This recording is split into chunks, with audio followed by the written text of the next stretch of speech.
1년 만에 부산에서 다시 뵙게 됐습니다. 해피 스님 모시고 또 명지 스님 멀리서 와주셔서 함께 자리해 주셔서 감사드리고요. 저기 혹시 제가 처음 뵙는 분들 계신가요? 여기서? 그래요? 처음 뵙는 분들 궁금한 게 많으실 텐데 편안하게 이렇게 질문하실 거 마음에 품어뒀다가 조금 있다가 이렇게 궁금한 거 질문하시면 좋겠어요. 제가 여기 오기 전에 잠깐 이렇게 숙소에서 생각을 해봤어요. 여기 부산에 계신 분들한테 어떤 얘기를 하는 게 좋을까? 어떤 얘기가 하면은 이분들한테 도움이 될까라는 생각을 잠시 했어요. 잠깐 이렇게 한번 질문 드려볼게요. 우리나라에서 사망 원인 1위가 뭐예요? 1번, 자연적으로 나이가 들어서 사망하시는 분. 2위는 암 환자나 아니면은 이렇게 큰 병에 걸려서 죽는 분들. 3위는 자살하시는 분들. 4위는 교통사고. 우리나라 사망 원인 1위가 뭐예요? 1, 2, 3, 4 중에서 뭐라고 생각하셔요? 암이라고 생각하셔요? 뭐라고 생각하세요? 자살. 하루에 자살하시는 분들이 몇 명 계시죠?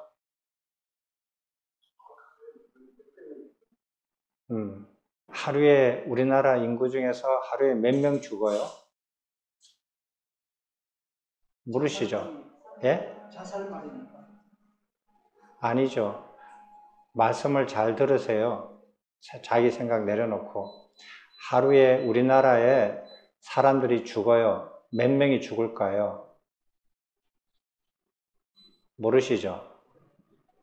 그러니까 이 1, 2, 3, 4 중에서 답을 이렇게 선택하라 그러면 그냥 찍는 수밖에 없는 거예요. 그러니까 이런 질문을 하면 사람들이 늘 이렇게 관심을 가졌지만은 정확하게 확신을 가지고 이렇게 답을 하기는 다른 분야까지도 다 관심을 가져서 정확한 팩트 체크를 하셔야 돼요. 그래야 자기가 자신 있게 대답을 하죠. 그죠? 그래서 간단하게 계산을 해보면은 5천만 명이 인구가 유지가 되려면 평균 수명을 100살로 잡고 그러면 1년에 5천만 명, 500만 명, 50만 명, 50만 명이 1년에 태어나고 죽어야 돼요. 그러면 1년에 50만 명이 죽으려면 하루에 1000명 이상이 죽어야 돼요. 2000명이 죽으면 50만 명보다 좀 더 많이 죽으니까 1500명에서 약 2000명 사이에 사람이 매일매일 죽어요. 그리고 그 숫자에 해당되는 사람들이 매일매일 태어나야 돼요. 그래야 인구가 유지가 되죠. 그렇게 계산을 하면 금방 이렇게 파악이 돼요. 그래서 이제 1년에 암 환자들, 큰 질병을 가지고 죽는 분들 통계수 나오고, 자살한 사람 통계수 나오고, 교통으로 돌아가시는 분들 나오고, 자연사 나오고, 이렇게 하면은 이제 정답을 정확하게 알 수 있을 거예요. 제가 왜 이 질문을 드리냐면 여러분들이 이제 환기를 좀 집중하려고 이렇게 이런 질문을 드렸어요. 자,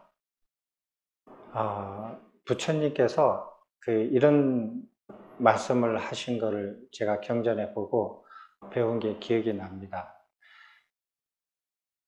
인간이 살다가 지옥에 떨어져요. 지옥에 떨어지는 제일 원인이 뭘까? 1차 원인이 뭘까? 제일 큰 원인이 뭘까 하는 거예요.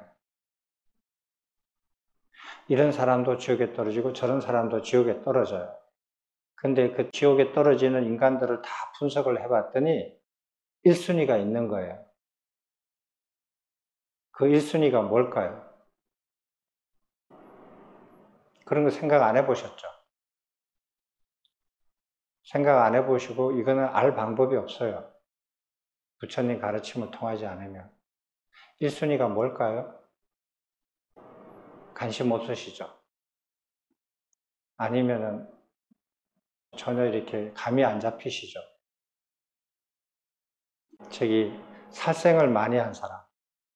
요즘 살생 별로 안 하거든요. 사람들이 살면서 전쟁에 나가서 살생을 할 수는 있죠. 살생을 직접 간접적으로 살생을 많이 한 경우. 그 다음에 사람들한테 거짓말을 직접 간접적으로 많이 한 경우. 그 다음에 3번 다른 사람들을 이런저런 이유로 직접적 간접적으로 많이 괴롭힌 경우. 그 다음에 정견을 모르고 사견을 지닌 경우. 1, 2, 3, 4 중에서 어느 거겠어요? 크게 소리 내고 한번 지나가 봐요. 뭐 맞을지 안 맞을지 그거 잘 모르니까. 4번. 누가 4번이라 그랬어요? 그 이유는 뭐예요? 살생이나 같은 말로 사람들을 괴롭히는 나쁜 것이나 정견을 모르고 바르게 살지 못하는 쪽으로 큰 잘못이 있습니다. 그 부처님께서도 이렇게 표현을 하셨어요. 인간들이 지옥에 떨어지는데 이 법 하나, 이 한 가지 법 이외에 이렇게 큰 원인으로 지옥에 떨어지는 것을 보지 못한다. 그 한 가지 법이 무엇이냐? 사견이에요. 여러분들은 악행을 안 저지르고 선행을 하면 지옥에 안 가겠지라고 생각해요. 근데 그거는 틀린 생각은 아니에요. 그렇지만 지옥에 떨어지는 제일 1순위가 악행이 아니고 사견이에요. 이게 놀라운 거예요. 우리가 알고 있는 그 관념적인 생각하고 좀 달라요. 근데 이게 그 지옥에 떨어지는 1순위가 사견인데 부처님께서 지옥에 떨어지는 원인을 3가지로 말씀하셨어요. 하나는 사견, 두 번째로는 그 죽음을 맞이하는 그 생에서 얼마만큼 악법을 행위행동을 했느냐, 나쁜 짓을 몸으로 많이 지었느냐 하는 거. 그런데 그 생이 아니고 그 전전 생에 언젠가 악행을 한 것도 지금 생에 지옥에 떨어지는 원인이 되기도 한다고 말씀하셨어요. 되셨죠? 그러니까 나는 이 생에서 악행을 안 저지르고 부처님 가르침 열심히 해서 정견을 갖췄다. 이렇게 해가지고 안심 놓을 게 안 돼요. 왜? 전생에 자기가 무슨 짓을 하는지 모르잖아요. 그죠? 그래서 현생에서 힘 닿는 대로 열심히 선행을 베푸셔야 돼요. 나는 이 생에서 이만큼 선행을 했으니까 됐어. 그게 아니에요. 이 생에서만 영향을 준다면 그 말이 맞아요.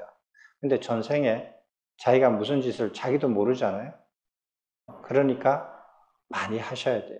힘 닿는 대로 선행을 지으시고 그 다음에 바른 견해를 가지셔야 되는데, 근데 표현이 뭐 어떻게 되어 있냐면 사견을 가지는데 평생 사견을 가지더라도 죽는 순간, 임종하는 순간 바른 견해를 가지면 사라져요. 근데 뒤집어서 얘기를 하면 평생 바른 견해를 가졌는데 임종 순간에 자기가 사견을 움켜쥐고 거기에 빠져 있었다. 그리고 죽었다. 그러면 지옥으로 곧장 떨어져요. 이게 무서운 거예요. 자, 여기 모이신 분들은 불자예요. 제가 어렸을 때 부산에 살았을 때는 인구가 500만 명이었어요. 근데 지금은 300만으로 줄었거든요. 그게 좋은 것인지 나쁜 것인지는 모르겠지만 이렇게 많이 변했어요. 그 300만 명 중에서 여기에 오늘 오신 분들은 그 불자들이에요. 불자들인데 그런 불자들은 사견을 안 가지고 정견을 가졌느냐? 라고 생각할 때 저는 그렇다라고 대답할 확신이 안 들어요. 왜냐하면 제가 부처님께서 직접 설하신 경전과 율장을 공부하고 나서 알은 사실이거든요. 그 이전에는 저도 그게 불교인 줄 알았고 그게 부처님 가르침인 줄 알았고 그렇게 해야만 되는 줄 알고 열심히 살았어요. 근데 이걸 공부해 보니까 그게 다 아니라는 걸 알았어요.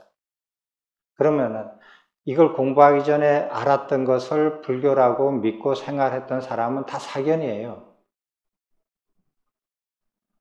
그렇게 알고 살았던 사람들이 그 믿음을 굳건히 가지고 임종을 한다면은 그 사람은 그냥 떨어지는 거예요. 어디로? 지옥으로. 왜? 불교를 믿었기 때문에. 사견이거든요. 자, 한번 보세요. 여러분들이 율장에 보면 부처님께서 직접 지으신 제정하신 율장을 보면 비구들도 같은 비구들도 같은 자리에 앉지 못해요. 같은 평상에 앉지 못해요. 자차 승납 차이가 나면 같은 자리에 앉지 못하거든요. 그러면 부처님께서 몇 년 정도까지는 같은 평상에 앉아도 된다라고 했느냐 하면 3년 정도예요. 3년 정도 이렇게 자차가 차이가 나는 사람들은 같은 자리에 앉아요. 근데 3년보다 더 어리다. 자차가 낮다. 그러면 같은 평상에 안 했고 내가 평상에 앉으면 그 비구는 땅바닥에 앉아야 돼요. 그게 굉장히 엄격하거든요. 그 율이. 자, 그러면은 부처님이 계셔요. 부처님이 계시는데 그 옆에 같은 자리에 비구들이 같은 자리에 같은 평상에 앉을 수 있겠어요?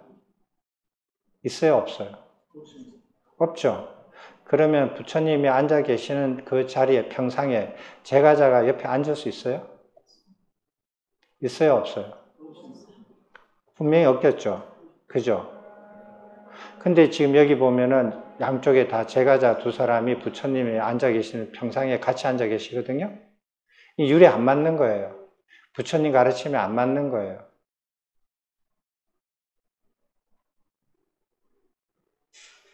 예전에는 몰랐어요. 그리고 이제 그 부처님 옆에 있는 양대보살들이 제가자라는 건 아시죠? 유발이에요. 제가자예요. 제가자가 아무리 이렇게 그 과일을 얻었다고 해서 비구들한테 인사를 받을 수 있느냐? 받을 수 있어요? 없어요?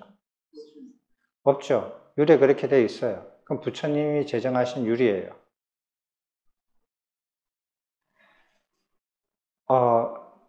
갓 출가한 비구한테 신도가 부처님을 모시고 수십 년 공부한 장자가, 과일을 이룬 장자가 갓 출가한 비구 스님들한테 인사를 하면 했지 인사를 받을 수는 없어요.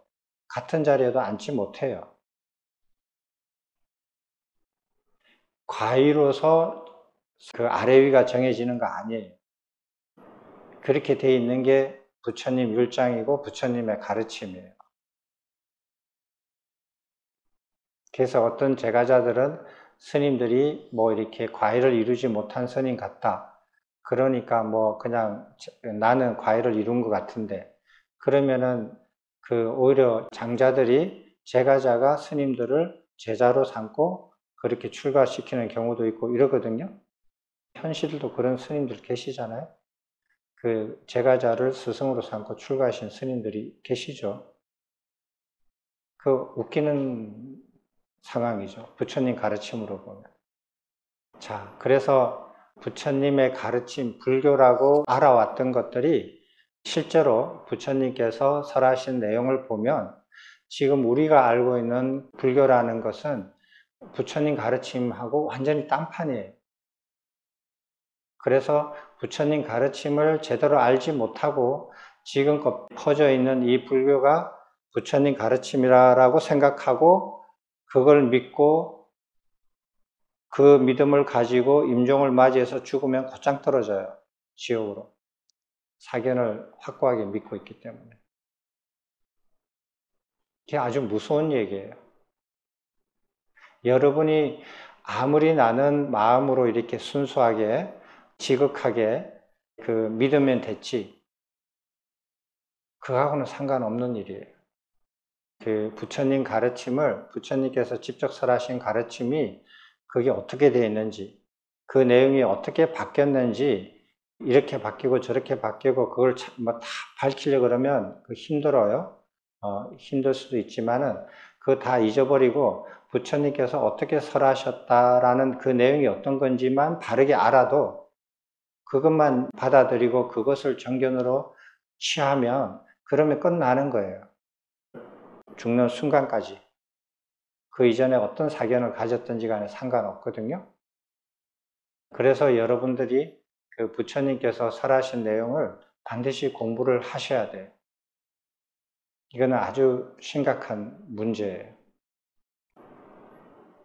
심지어 부처님에 대한 이미지, 부처님은 이러이러한 분이라고 우리가 알고 있는 불교에서 알고 있고 부처님은 이렇게 태어나서 이렇게 살다가 이렇게 반열반에 드셨다라고 알고 있는 그런 것들도 반 이상이 다 거짓이에요. 잘못된 거예요.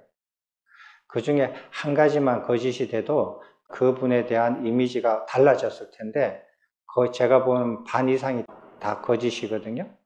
반 이상이 거짓이면 완전 딴 사람이죠.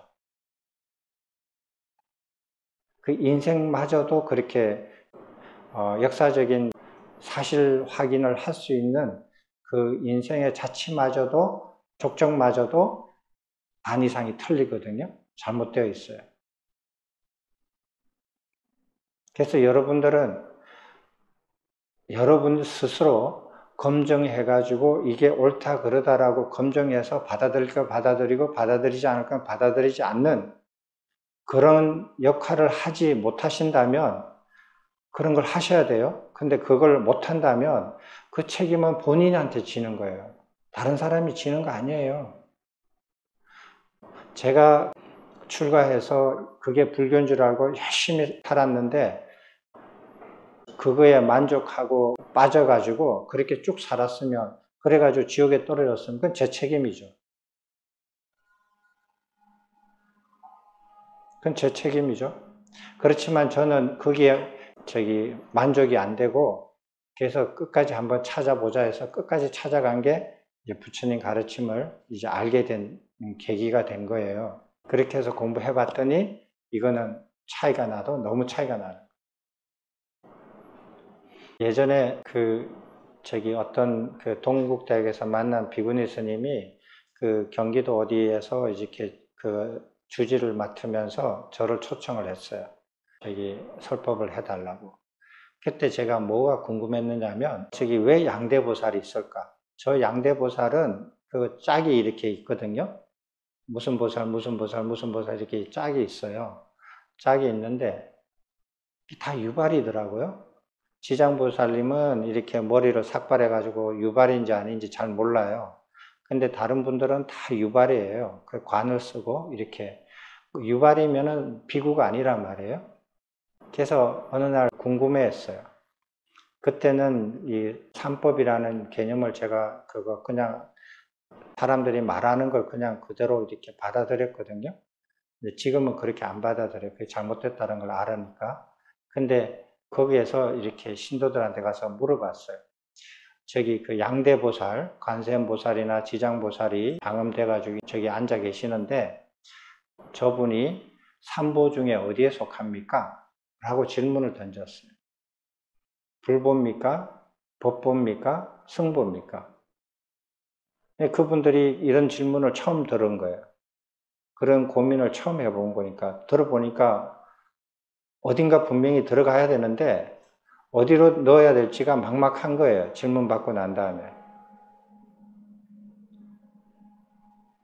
이런 게 모순이에요. 이런 것들이 여러분들이 당연히 알고 있는 것들에 대한 모순이에요. 그런 모순을 발견하셔야 돼요. 삼보도 아닌데 왜 스님들이 예불할 때마다 절하게 만들고 제가자들이 시도 때도 없이 절을 하게 만드는가? 그 의문을 가지셔야죠. 그 의문의 해결은 못하더라도 의문은 가지셔야 돼요. 그런 관찰력은 가지셔야 돼요. 그래서 그런 것들이 부처님께서 직접 설하신 가르침들을 쭉 이렇게 보시면 그런 것들이 다 부처님 가르침하고 전혀 무관한 것들이다. 그렇다면 누가 왜 언제 무슨 의도로 저런 짓을 했는가? 그거는 이제 덤으로 알아지는 것들이에요. 혹시 처음 뵙는 분들 중에서 이렇게 혹시 질문 있으시면 편안하게 하실래요? 질문 있으십니까?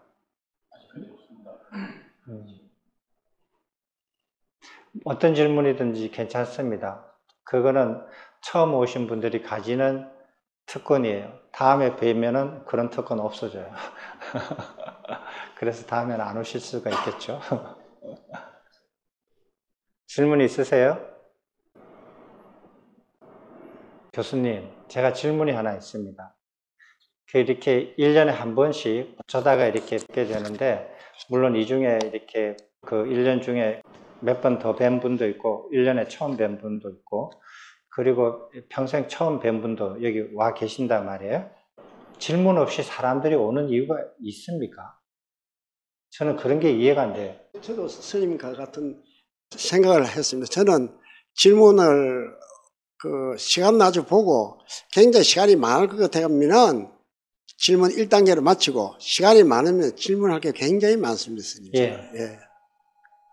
그래서 저는 질문 없이 이런 시간에 질문을 가지지 않고 이런 시간을 내서 이렇게 몸이 움직여서 이렇게까지 온다라는 것이 이해가 안 돼요.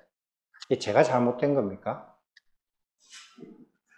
교수님이 한번 제가 사람들을 잘 모르겠어서 그래 여쭙는 거예요. 아니, 그리고 질문 안 하는 의도를 저는 이렇게 생각을 합니다. 스님께서 금방 처음에 법문 시작하실 때 굉장히 엄숙한 저희들한테 질문을 해줘요. 그걸 보고 질문 못하는 거예요. 스님 처음부터 너무 처음하고 시작하는데 겁을 너무 많이 줄 수 있어요. 그래요? 예, 그래서 질문 못하는 거예요.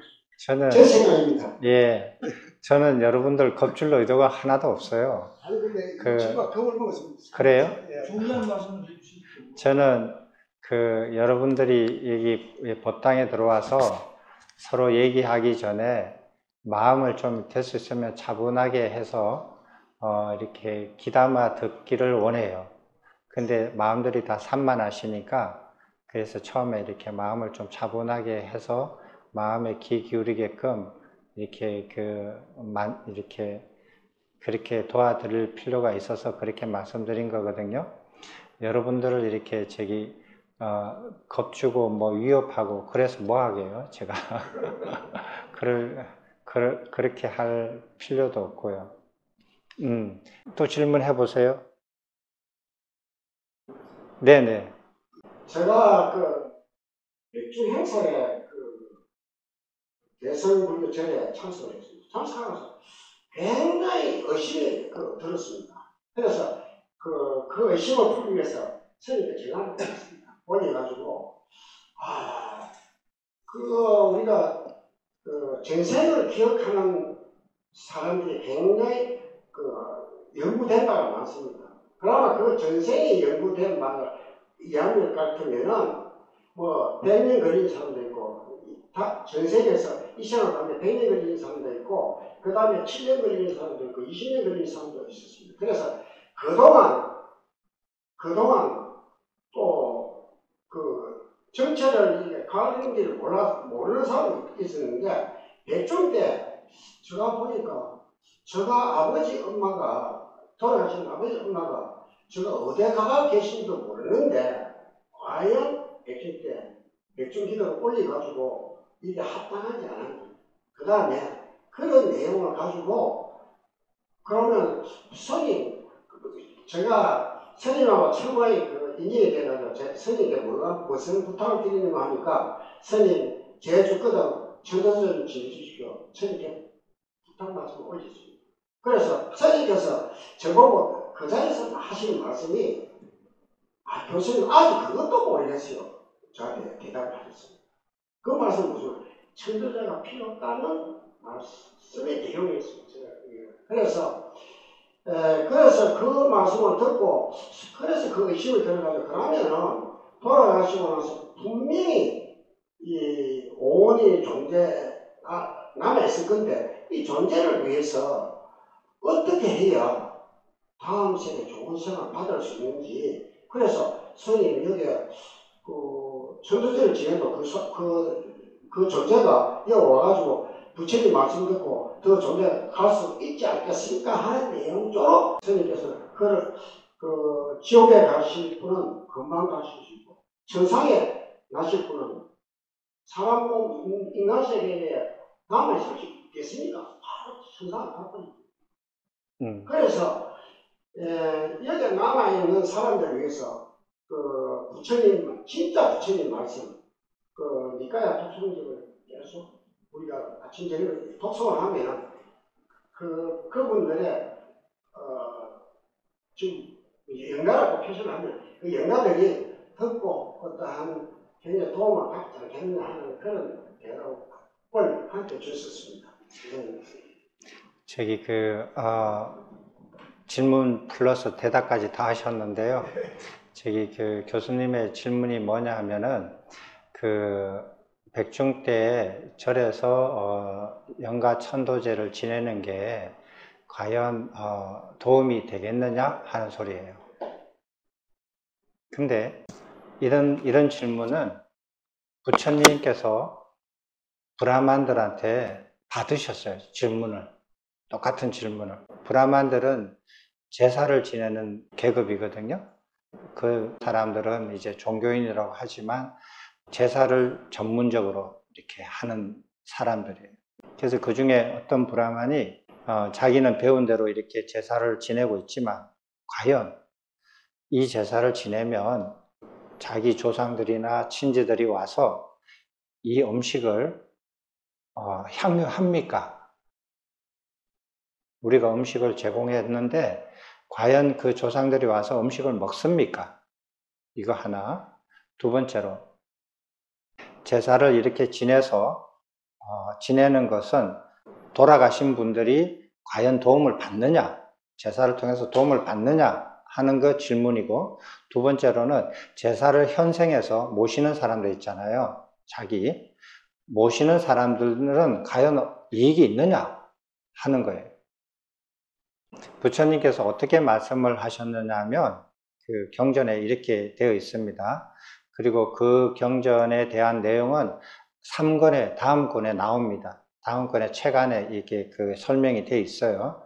그래서 다음 권이 나오시면 그 부분을 찾아서 읽으시면 경전 안 뒤져봐도 아마 이렇게 정리가 되어 있을 거예요.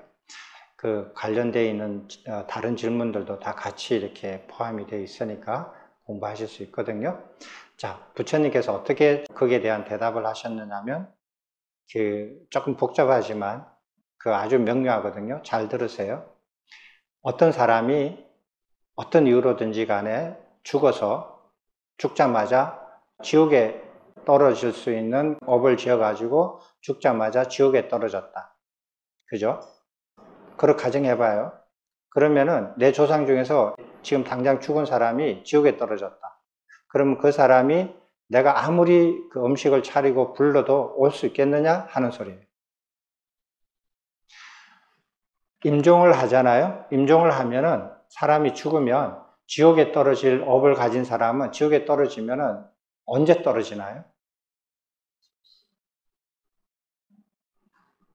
언제 떨어질 것 같아요? 죽고 하루 후? 3일 후? 5일 후? 언제 떨어져요? 1시간 후? 네? 지옥에 떨어지는 사람은 사람에 상관없이 죽는 순간 어떻게 경전에 표현이 됐냐면 마치 누가 데려가듯이 라고 표현이 되어 있어요. 마치 누가 데려가듯이 지옥에 떨어진다. 그렇게 표현이 되어 있거든요. 혹시 여러분들 중에서 식센스 영화 보신 분 계시죠? 식센스 영화 보실 때 그 나쁜 친구가 죽을 때 어떻게 돼요? 시커먼 그 그림자가 끌려가듯이 사라지죠? 마치 그래요. 누가 마치 데려가듯이 지옥에 떨어진다. 지옥에 떨어지는 사람은 인간 세상에서 죽고 난 직후에 떨어져요. 조금의 시간도 안 줘요. 그렇게 떨어지거든요. 그러니까 지옥에 떨어지는 조상이나 친지들을 제사를 아무리 모셔놓고 불러싸도 소용없는 짓이에요. 올 수가 없어요. 죽는 순간 이미 떨어졌어요. 그래서 어떤 사람이 잘 알려진 사람이 죽었어요. 그 사람은 지옥에 떨어질 사람이야. 근데 떨어졌어. 근데 그 사람들은 막 그 5일장, 7일장 뭐 이렇게 아주 그냥 거대하게 이렇게 행사를 치러요.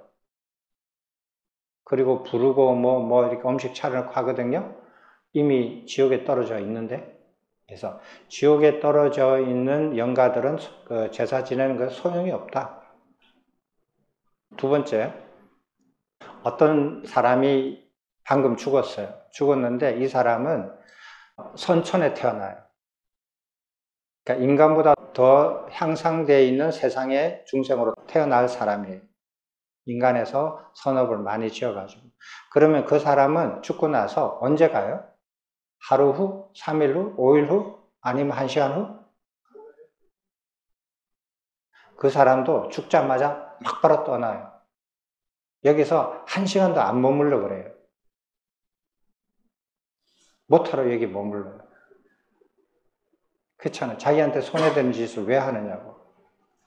죽자마자 선처로 떠나버리거든요. 가버린다. 그러니까 선처로 가버린 사람을 아무리 여기서 제사를 지내고 부르고 어쩌고저쩌고 해도 다 소용없는 짓이에요. 됐죠? 자, 그러면은 이거를 예를 제가 교수님한테 드린 게 뭐냐면은 어떤 사람이 사회에서 이렇게 살인범이에요. 살인죄를 지었어. 그래서 이렇게 재판을 받아요. 최종적으로 재판을 받았어요. 살인 딱 때렸어요. 때리는 순간 그 사람은 외출 못해요. 그 마지막 선고가 내리는 즉각 그 사람은 교도소 행이에요. 10분도 여유 안 줘요. 전화 한 통화하고 올게요. 그런 거 없어요. 떨어지는 순간 막바로 그 순간부터 감옥이에요. 그렇죠. 자, 그래서 그 사람이 30년을 살았어요. 감방에서 30년을 살았는데 30년을 살고 오늘이 마지막 날이에요. 그러면 내일은 감옥에서 풀려나요. 날짜로 세알이거든요. 그래서 그 2025년 9월 20일 날 마지막이고 26일 날에는 그 만기로 출소하게 돼요. 날짜로 따지거든요. 그래서 오늘 밤 12시, 11시 59분에서 1초 딱 지나면 12시예요. 12시에서 1초만 딱 지나가면 자기는 석방이에요. 근데 바깥에는 비도 오고 춥고 밤 12시 1초예요. 그 사람한테 누가 얘기를 해요. 여기서 30년 동안 있었는데 뭐 그래 어두운 밤에 비 오는데 아무도 없는 그 산속에 있는 그 감옥에서 그 지금 나가려고 하느냐? 좀 몇 시간 있다가 아침 먹고 가라. 아침 먹고 나가겠어요? 여러분이 그렇게 하겠어요? 아무도 그렇게 안 해요. 그 밤, 컴컴한 밤, 아무도 없는 그 교도소 앞에 문을 열고 12시 1초가 되면 다 떠나요. 아침 안 먹어도 좋아요. 비 맞아도 좋아요. 거기를 벗어나고 싶어요. 그거와 같아요.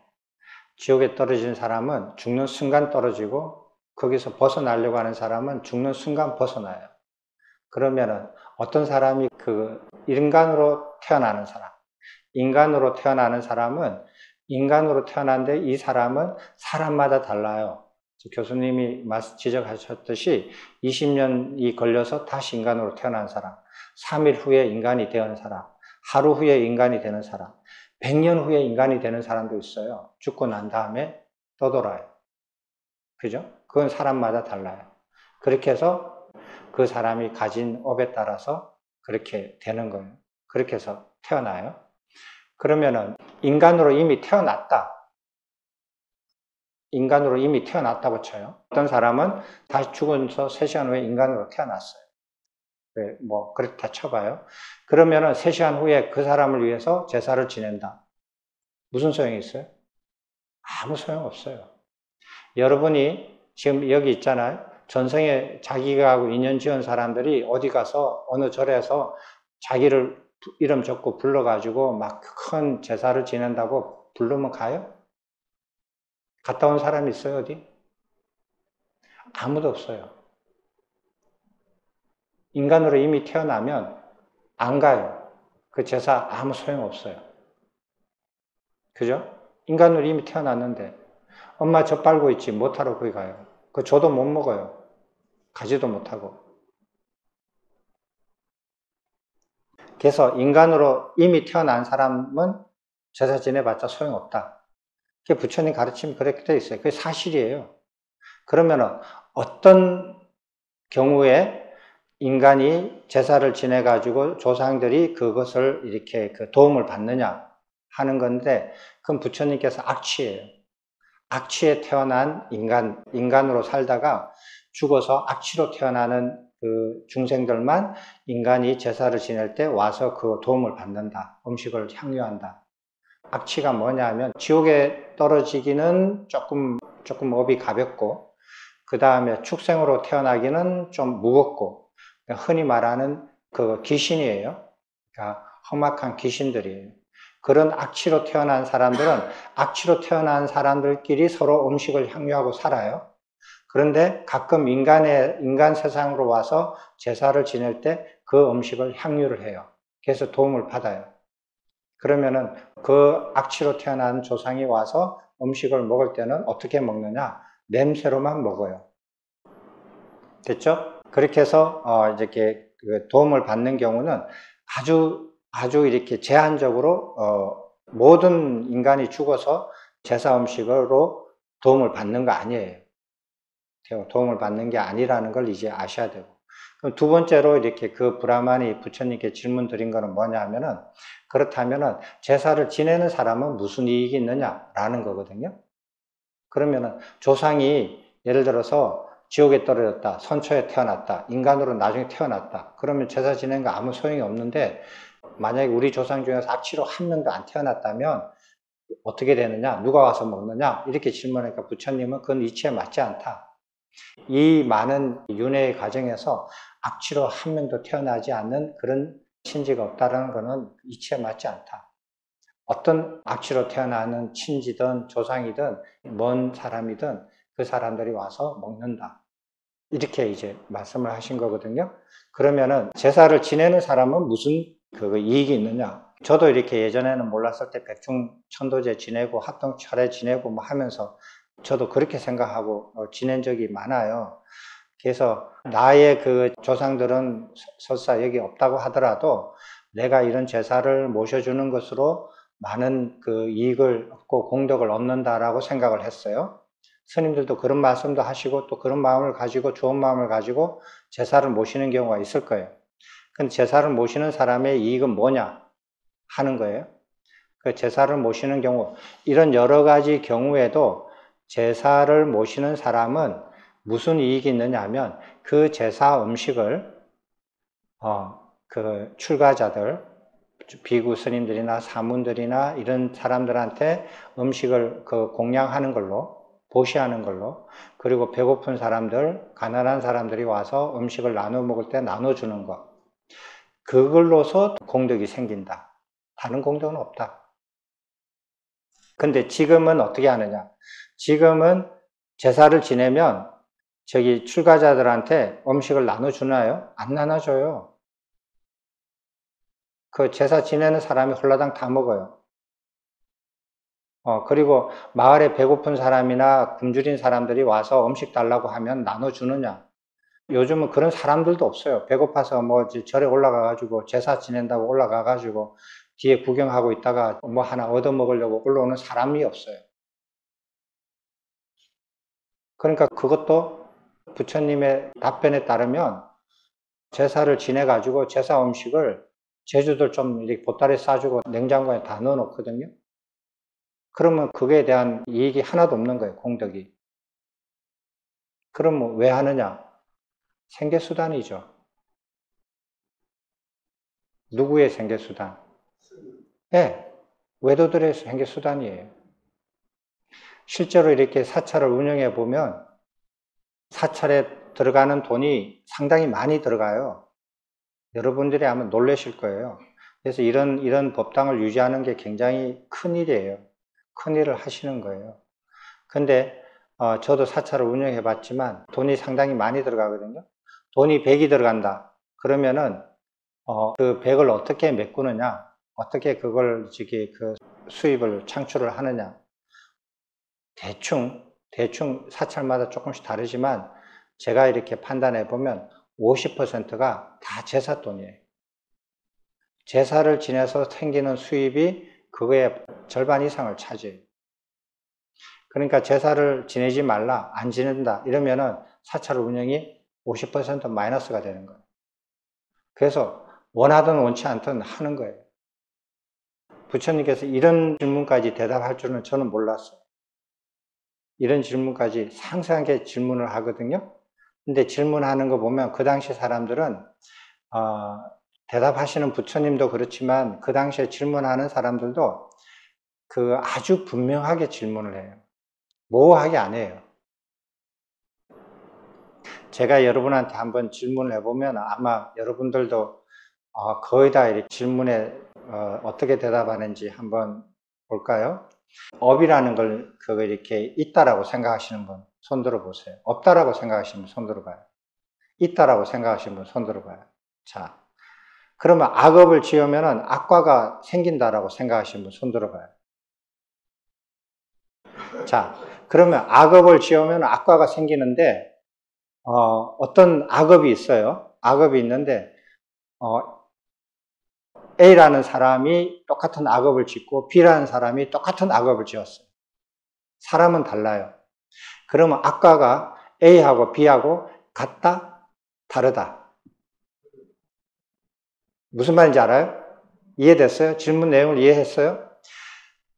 어떤 악업이 있어요. 악업이 있는데 두 사람이 A라는 사람과 B라는 사람이 똑같은 악업을 저질렀어요. 됐어요? 똑같은 악업을 저질렀어요.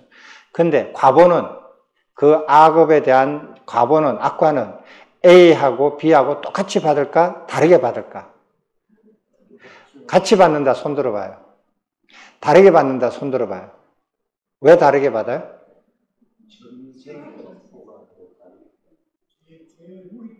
네? 아니요. 그게 똑같다니까. 네. 그리고 전생도 다 다르지만 똑같은 악업을, 똑같은 행위 행동과, 예, 똑같이. 예, 뭐 상관없어요. 똑같은, 뭐, 제가자 똑같아. 남자, 여자 똑같아요. 모든 조건이 다 똑같다라는 전제. 모든 조건이 다 똑같다라는 전제 하에서 A라는 사람과 B라는 사람이 그거 똑같은 악업을 저질렀는데 과보는 똑같을까 다를까 하는 소리예요. 같다, 다르다. 같다, 다르다. 확실히 조금 줄어들었네. 이런 거에 대해서 여러분 생각 안 해보셨죠? 생각 안 해보셨을 거예요. 근데 부처님께서 이런 거에 대해서 설명을 하셔요.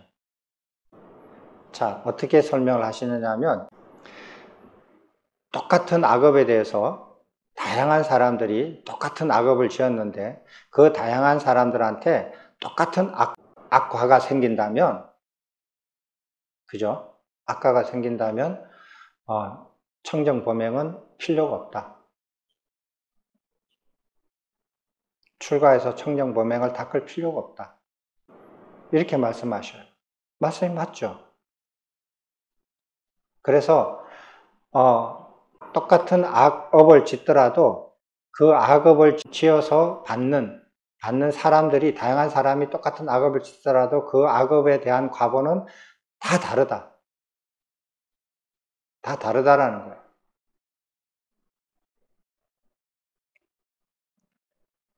이것이 굉장히 단순한 문제가 아니에요. 그래서 이제 여러분들도 이제 경전에 실제로 나와 있어요. 이렇게. 그 내용은 사본에서 나옵니다. 사본에 그 내용이 나오거든요. 그걸 쭉 읽어보시면 그 전후 맥락을 보면은 왜 이런 말씀을 하셨는지 그게 설명이 되어 있어요. 물론 이런 거에 대해서 대부분 사람들은 이런 거에 대해서 깊이 생각 안 해보고 부처님 가르침을 이렇게, 저도 이렇게 그 경전을 접하기 전에 이런 생각을 별로 깊이 안 했거든요. 깊이 안 하고 언뜻 서양의 태어나기 전에 그 죄를 지은 걸 뭐라 그래요? 태어나자마자 생긴 죄. 예? 원죄라는 그 개념이 있잖아요. 서양의 그 죄의 개념은 원죄라는 개념이 있거든요. 어떻게 할 수가 없어요. 어떻게 할 수가 없고, 죄가 생기는 개념이나 그 죄를 주는 개념이나 그런 개념에 의하면 어떤 죄가 생기면은 그거는 모든 사람이 똑같이 그 죄의 결과를 받게 돼 있어요. 그런 개념이 들어 있거든요. 그래서 저도 모르게 이제 그런 생각을 좀 접해져 있었는데, 그걸 보니까 다시 생각을 해보게 되는 거예요. 근데 그것이 이제 부처님 전체 가르침하고 연계시키면은 그럴 수밖에 없어요. 이제 그런 것들이 이제 여러분들이 부처님 가르침을 하나씩 공부해 가면서 이제 바르게 알아가는 그런 과정을 겪으실 거예요. 또 다른 질문 있으십니까? 저는 이렇게 어떤 기대를 하느냐 하면, 제가 이렇게 시간을 내서 먼 거리를 와서 여러분들을 만나고자 하는 것은, 제가 공부를 해서 부처님 가르침을 찾으려고 공부를 할 때, 저는 어떤 누구한테도 도움을 못 받았어요. 지금도 그렇고 도움을 못 받았거든요. 근데 다행히 번역서들이 우리나라로 이렇게 건너 넘어와서 저는 그걸로도 충분한데, 여러분들 중에서 어떤 분들은 그걸로 충분하지 않아요. 그걸로 충분하지 않고 어떤 사람의 도움을 조금만 들으면 굉장히 큰 도움을 받을 수 있어요. 그래서 여러분들이 부처님 가르침을 바르게 이해하고 습득해 가는 과정에서 어떤 어려움이나 의문들에 대해서 제가 조금이라도 도움이 될까 해서 이런 시간을 마련을 하는 거거든요. 여러분들을 이렇게 부처님 가르침을 이쪽으로 초기 불교로 와서 공부하세요, 대성불교는 틀렸어요, 이런 거 하려고 안 해요. 그런 거 아무 소용 없어요. 아무 소용도 없고 자기 업대로 가는 건데요. 단지 부처님 가르침을 바르게 이해하려고 공부하려고 애쓰는 사람들이 겪는 어려움을 이렇게, 저도 그런 어려움을 많이 겪었기 때문에 그런 어려움이 반복되지 않도록 여러분을 좀 도와서, 혹시 도움이 필요하신 분이 한 분이라도 계신다면 저는 그런 거를 이렇게 도움이 될지 안 될지는 모르겠지만 도움이 되고 싶어서 하는 거지 다른 일이 없거든요. 근데 여러분들이 와셔서 부처님의 가르침을 바르게 공부하는데, 이해하는데 노력하지 않고 아무 질문이 없으면 제가 여기 올 이유가 없어요. 여러분들하고 만날 이유도 없고. 그렇잖아요. 아무 이유가 없어요. 그래서 여러분들이 부처님의 바른 가르침을 이해하려고, 습득하려고 애를 쓰셔야 돼요. 애를 쓰실 때 제가 도움이 되지, 그렇지 않다면 저하고는 아무런 인연관계가 없어요. 그리고 점점점 인연관계가 없다라는 게 내가 체감하면 이제 이게 마지막일 수도 있어요. 그렇잖아요. 저도 갈 길이 바쁜데. 제가 이렇게 드리고 싶은 말씀은, 오늘 부산에 계신 분들한테 드리고 싶은 말씀은, 지옥에 떨어지는 제1원인이, 부처님께서 말씀하신 제1원인이 사견이다. 자기가 가지고 있는 부처님에 대한 생각, 이해, 자기가 알고 있는 불교 이해, 그것이 사견인지 정견인지 반드시 점검하시라. 그걸로 인해서 지옥에 떨어지면 진짜 그거는 안타까운 일이다. 그럼 어쩔 수 없지만 안타까운 일이다.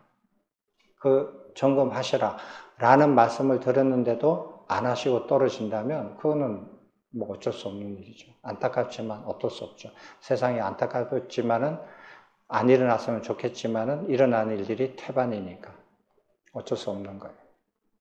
그래서 그렇다고 제 같은 경우도 누가 그런 말을 들었다면은, 그러면은 부처님 가르침을 바르게 이해할 수 있는, 공부할 수 있는 그 문헌이 어디에 있습니까? 그거 뭐 이렇게 찾았을 거예요. 근데 저도 이렇게 거의 10년 넘게 그런 문헌을 찾았거든요. 없어요.